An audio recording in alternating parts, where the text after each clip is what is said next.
After a long series of leaks, HMD Global just announced the Nokia X6, the first member of the reborn X series, in China. As expected, the device features mid-range hardware wrapped in a premium body. The latter boasts 95% glass coverage and metal side frame.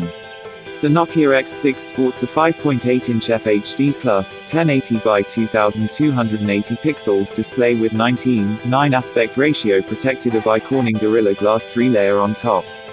It is the first Nokia handset to feature a notch at the top of its screen, housing a 1.6MP front-facing snapper with f2.0 aperture and face unlock capability.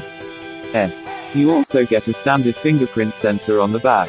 The back panel also houses a dual camera setup consisting of a standard 1.6MP unit with f2.0 aperture and a 5MP monochrome sensor with f2.2 lens. All of the cameras are aided by some nifty AI tricks, background blur, face recognition, dynamic expression and filters.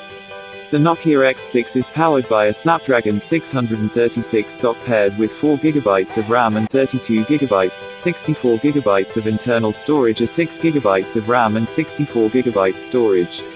A hybrid slot is on board as well, letting you expand the storage via a micro SD card if you are willing to give up a second SIM. The battery is rated at 3060 mAh and it's charged over a USB-C connector up to Quick Charge 3.0 speeds. That should give you about 50% in 30 minutes. The OS behind it all is Android 8.1 Oreo and the phone is promised to receive an update to Android P. The Nokia X6 can be bought on May 21st in China starting at 1,299 Chinese yuan, $204 for the most modest 4GB, 32GB variant. The 4GB, 64GB version is 1,449 Chinese yuan, $236, while 6GB, 64GB will set you back 1,699 Chinese yuan, $266. The colors variants are blue, black and silver. Availability outside of China is yet to be confirmed.